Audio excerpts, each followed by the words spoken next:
नमस्कार साथियों, KVS academy में आपका बहुत बहुत स्वागत है। साथियों, डेली करंट अफेयर की क्लास में करंट अफेयर से रिलेटेड जो भी क्वेश्चंस होते हैं और उनके जो फैक्ट होते हैं उसको हम यहाँ पर देखते हैं साथियों। और बताना चाहूँगा, अगर आप इसका पीडीएफ डाउनलोड करना चाहते हैं तो वीडियो के डिस्क्रिप्शन बॉक्स में हमारे टेलीग्राम चैनल का लिंक अवेलेबल है साथियों, वहाँ से जाके आप इसको डाउनलोड कर सकते हैं। तो आइए पहले क्वेश्चन की तरफ चलते हैं साथियों। ब्लू ओरिजिन द्वारा पहली परीक्षण उड़ान पर लॉन्च किए गए रॉकेट का नाम क्या है साथियों? आपके जो ऑप्शन है falcon 9, new Shepherd, new Glenn या सैटर्न वी। तो साथियों कमेंट सेक्शन में इसका उत्तर दें कि ब्लू ओरिजिन द्वारा पहली परीक्षण उड़ान पर लॉन्च किए गए रॉकेट का नाम क्या है। तो साथियों कमेंट सेक्शन में इसका सही उत्तर देने की कोशिश करें कि किस रॉकेट द्वारा अपनी पहली परीक्षण लॉन्च की गई थी ब्लू ओरिजिन द्वारा। साथियों यहाँ पे जो सही उत्तर है ऑप्शन सी है, न्यू ग्लेन। ठीक है, आइए इसके बारे में देखते हैं साथियों। तो इस रॉकेट का जो नाम है साथियों न्यू ग्लेन रखा गया है, जो पृथ्वी की परिक्रमा करने वाले पहले अमेरिकी अंतरिक्ष यात्री जॉन ग्लेन के सम्मान में रखा गया है साथियों। ठीक है, रॉकेट के बारे में भी हमें इन्फॉर्मेशन पता होना चाहिए। और सबसे पहले पृथ्वी की जो परिक्रमा करने वाले पहले अमेरिकी अंतरिक्ष यात्री थे, उनका नाम भी हमें याद रखना है साथियों। ठीक है, दो क्वेश्चन यहाँ पे बन सकते हैं। आगे देखते हैं।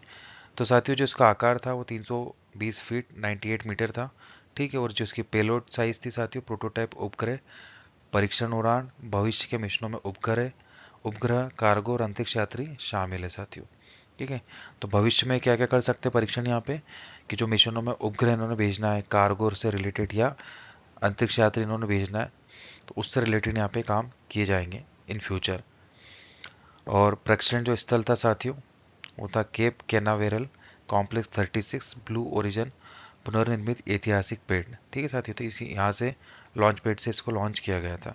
आइए अगला क्वेश्चन देखते हैं।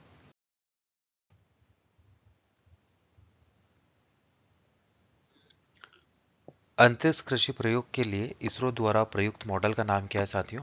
आपके जो ऑप्शन है कृषि स्टेशन, ऑप्शन बी कक्षी पादप अध्ययन के लिए कॉम्पैक्ट स्पेस एग्रीलैब, ऑप्शन सी कक्षी अनुसंधान मॉड्यूल CROPS, या ऑप्शन डी अंतरिक्ष में कृषि अनुसंधान मॉड्यूल।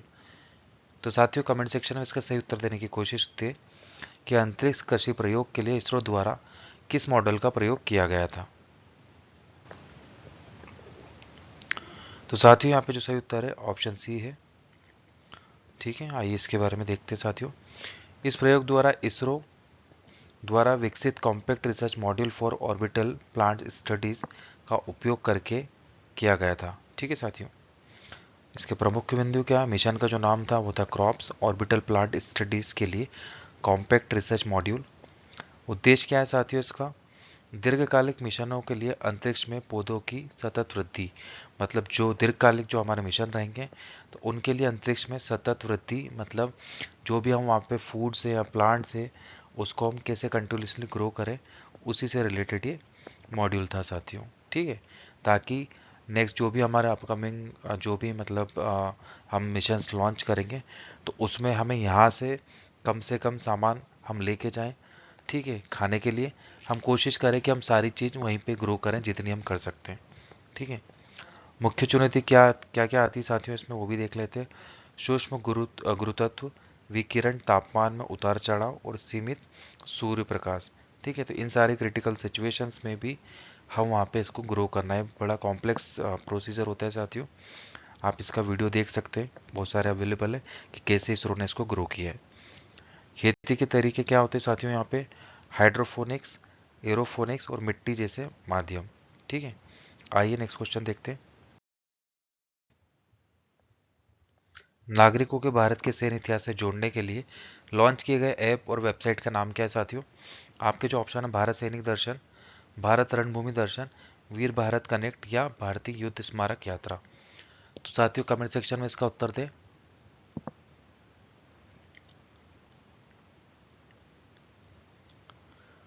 साथियों यहाँ पे जो सही उत्तर है ऑप्शन बी है भारत रणभूमि दर्शन। ठीक है, आइए इसके बारे में देखते हैं साथियों। ये जो एप्लीकेशन है और वेबसाइट है भारत के नागरिकों को सैन्य इतिहास में प्रमुख युद्ध स्थलों का पता लगाने की सुविधा देने के लिए लॉन्च किया गया है साथियों। क्या इस वेबसाइट और एप्लीकेशन का नाम है? भारत रणभूमि दर्शन। ठीक है, और इसको कब लॉन्च किया गया साथियों? 15 जनवरी 2025 को, जो कि सेना दिवस के अवसर पर इसको लॉन्च किया गया था। ठीक है, किसके द्वारा किया गया था? रक्षा मंत्री राजनाथ सिंह के द्वारा साथियों।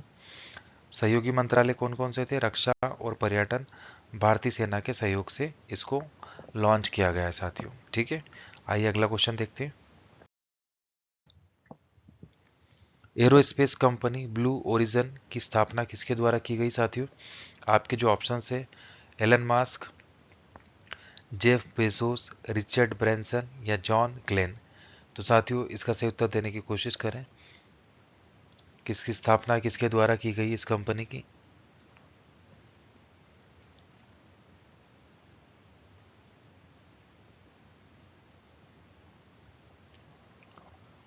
तो साथियों यहाँ पे जो सही उत्तर है ऑप्शन बी है, जेफ बेजोस। ठीक है साथियों, उनके द्वारा जो एरोस्पेस कंपनी ब्लू ओरिजन उसकी स्थापना की गई है। ब्लू ओरिजन की स्थापना अमेजोन के संस्थापक जेफ बेजोस ने अंतरिक्ष अन्वेषण में अपने प्रयासों के तहत किए साथियों। ठीक है, ऑलरेडी इनकी जो सबसे बड़ी कंपनी है अमेजोन, उसके बारे में आप सभी ने सुना होगा, ये उसी के फाउंडर भी हैं साथियों, और जो अमेजोन इन्हीं की कंपनी है।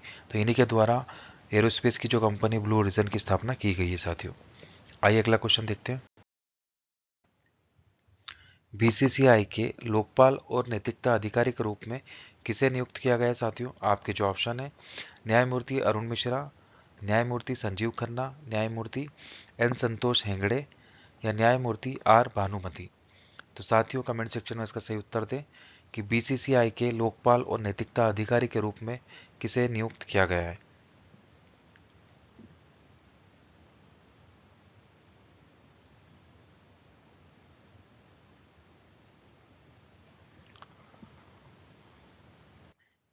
तो साथियों जो सही उत्तर है ऑप्शन ए है, न्यायमूर्ति अरुण मिश्रा।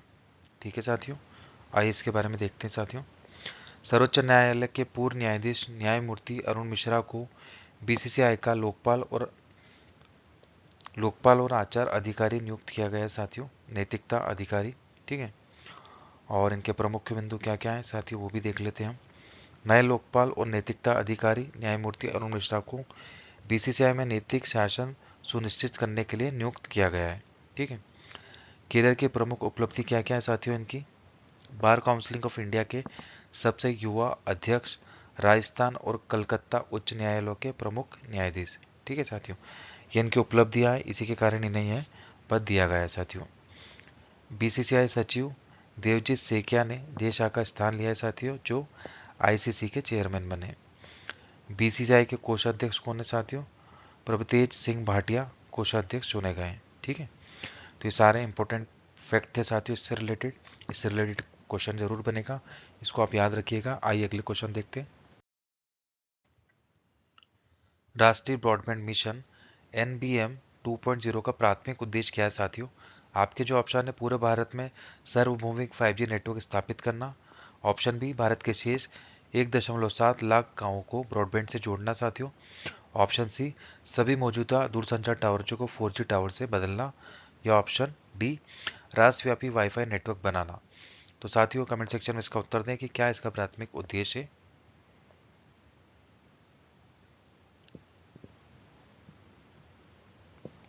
साथियों यहाँ पे जो सही उत्तर है ऑप्शन बी है, भारत के जो शेष 1.7 गांव हैं उनको ब्रॉडबैंड से जोड़ना है। यही इसका उद्देश्य है साथियों, राष्ट्रीय ब्रॉडबैंड मिशन का। आइए इसके बारे में देखते हैं साथियों। तो इसका उद्देश्य क्या है? ग्रामीण क्षेत्रों को ब्रॉडबैंड से जोड़कर तथा हाई स्पीड इंटरनेट तक पहुंच सुनिश्चित करके डिजिटल विभाजन को कम करना है। ठीक है, ताकि सभी जगह एक जैसा डिजिटल सिस्टम रहे साथियों। राष्ट्रीय ब्रॉडबैंड मिशन 2.0 और संचार साथी ऐप लॉन्च किया गया है। ठीक है साथियों, दूरसंचार विभाग द्वारा NBM 2.0 को 17 जनवरी 2025 को लॉन्च किया गया है। ठीक है साथियों, और 1.7 लाख गांवों को ब्रॉडबैंड से जोड़ने का लक्ष्य रखा गया। तो इन्होंने एक लक्ष्य रखा है, डेडलाइन बना के रखी है, हमको इतनी चीज़ें करनी है और कितने समय में करनी है साथियों। ठीक है, और लक्ष्य क्या है? 60% ग्रामीण परिवारों को 100 Mbps न्यूनतम डाउनलोड स्पीड प्रदान करना है।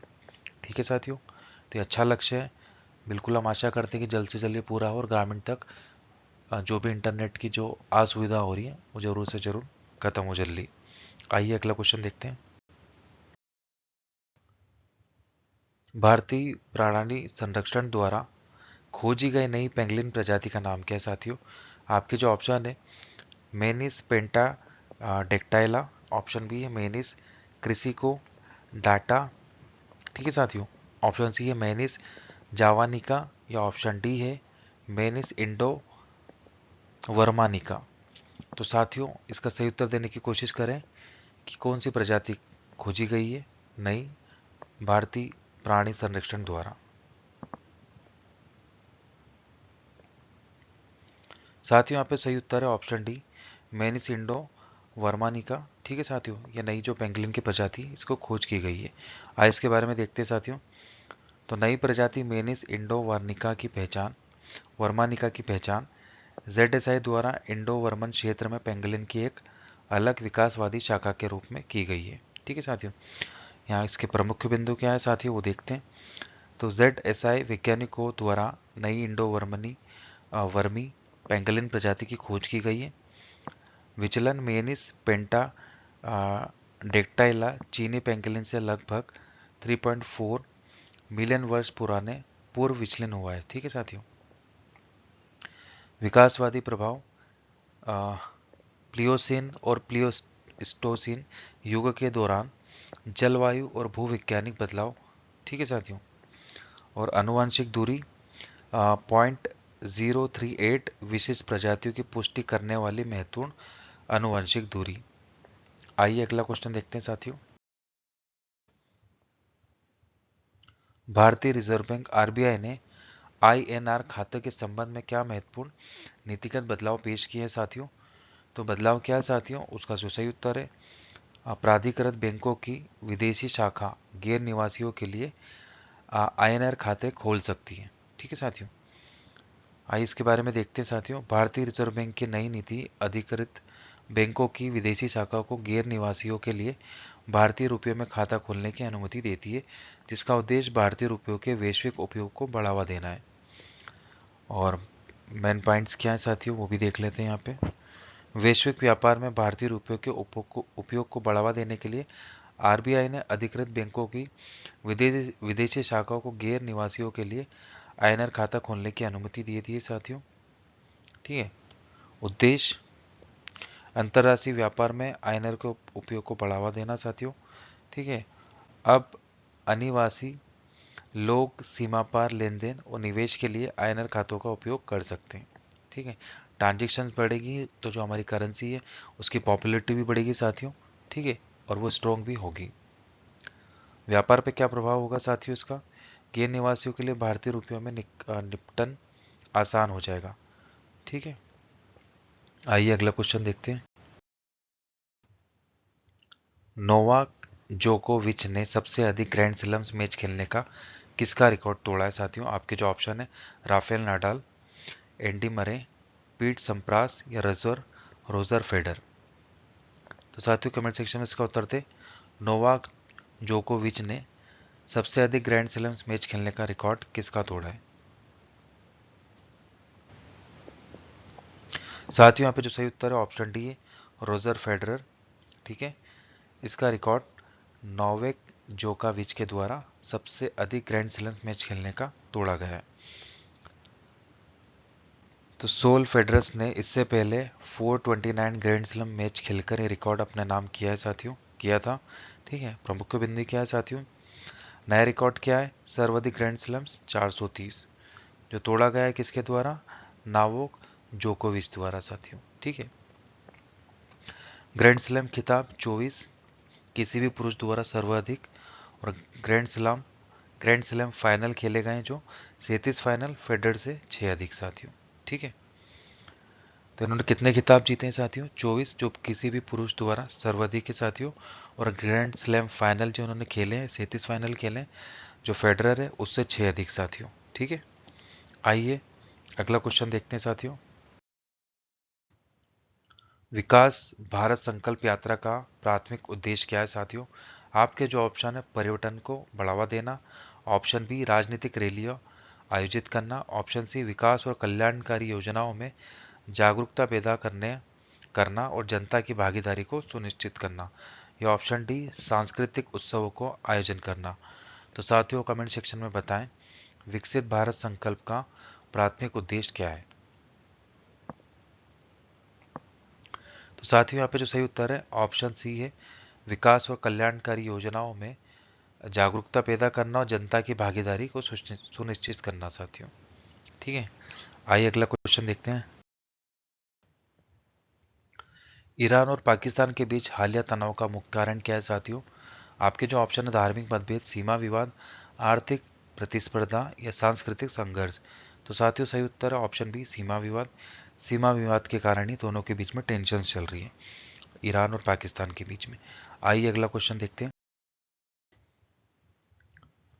अब्द अल कुरी द्वीप जो समाचारों में था साथियों किस महासागर में स्थित है। आपके जो ऑप्शन है हिंद महासागर, प्रशांत महासागर, अटलांटिक महासागर या अंटार्कटिक महासागर। तो साथियों कमेंट सेक्शन में इसका सही उत्तर दें।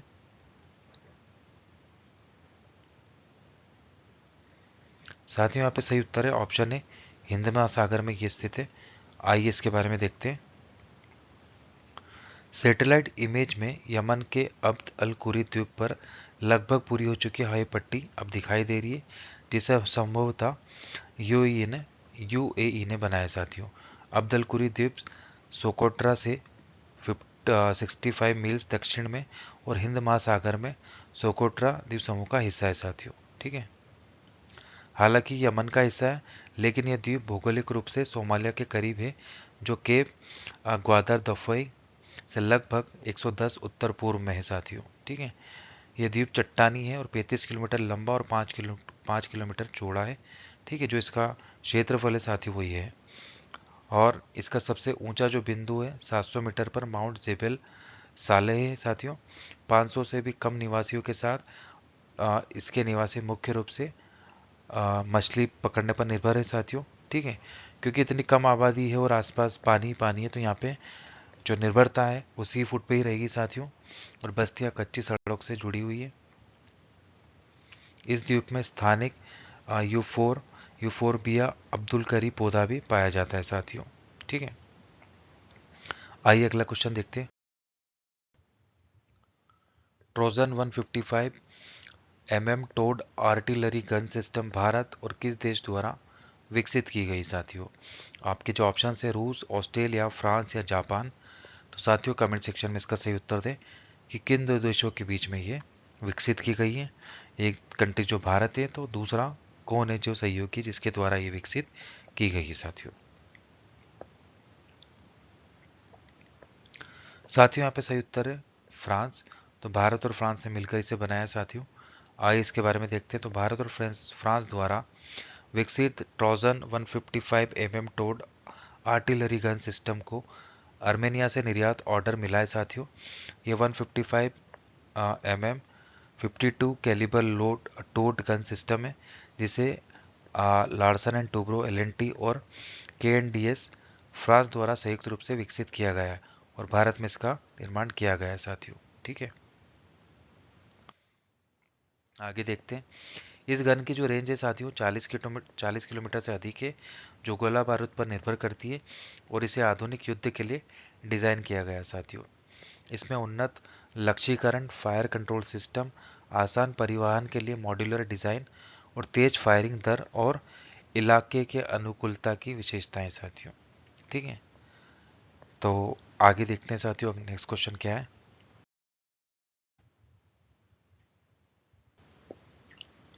कौन सा भारतीय नौसेना जहाज आईएनएस बहुराष्ट्रीय अभ्यास ला पेरोस के साथ चौथे संस्करण में भाग ले रहे हैं साथियों। आपके जो ऑप्शन है आईएनएस सूरत, आईएनएस कोलकाता, आईएनएस मुंबई या आईएनएस विक्रांत। तो साथियों कमेंट सेक्शन में इसका सही उत्तर दें।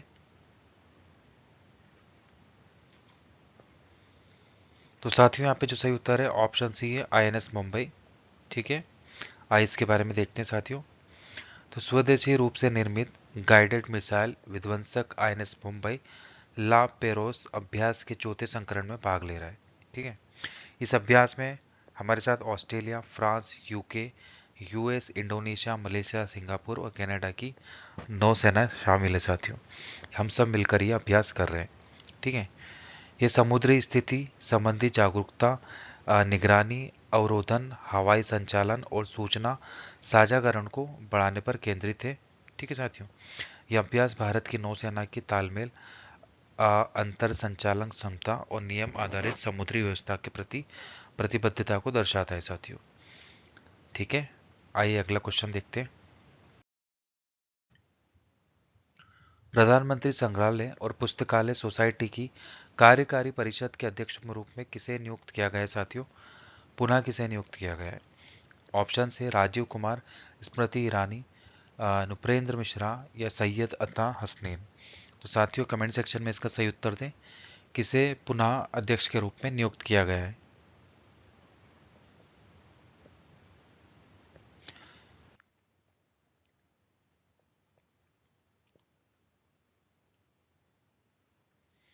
साथियों यहाँ पे सही उत्तर है ऑप्शन सी, नुपेंद्र मिश्रा। इन्हें पुनः अध्यक्ष के रूप में नियुक्त किया गया है प्रधानमंत्री संग्रहालय और पुस्तकालय सोसाइटी की कार्यकारी परिषद के रूप में साथियों। आइए इनके बारे में देखते हैं। तो भारत सरकार ने प्रधानमंत्री संग्रहालय और पुस्तकालय सोसाइटी की कार्यकारी परिषद का पुनर्गठन किया था साथियों। उसी में इन्हें सोसाइटी के कार्य परिषद का पुनः अध्यक्ष नियुक्त किया गया है साथियों। कार्यकारी परिषद प्रधानमंत्री संग्रहालय और पुस्तकालय सोसाइटी का सर्वोच्च निर्णय लेने वाली एक निकाय है साथियों। और पीएम मोदी की अध्यक्षता में और रक्षा मंत्री राजनाथ सिंह की उपाध्यक्षता वाली प्रमुख निर्णय लेने वाली संस्था का भी विस्तार किया गया है। कार्यकारी परिषद में पहले 29 सदस्य साथियों, जो बढ़कर 34 किए गए हैं। ठीक है। तो ये बिल्कुल याद रखिएगा साथियों कि किसके द्वारा किसे नियुक्त किया गया है, पुनः नियुक्त किया गया है। इससे रिलेटेड भी क्वेश्चन बन सकते हैं साथियों। तो साथियों आज का सेशन हमारा यहीं समाप्त होता है। साथियों आपको आज की क्लास कैसी लगी बिल्कुल कमेंट सेक्शन में बताएं। अगर आपको ये वीडियो अच्छा लगता है तो आप इसको लाइक करें, हमारे चैनल को सब्सक्राइब करें। कल फिर मिलते हैं करंट अफेयर की क्लास में।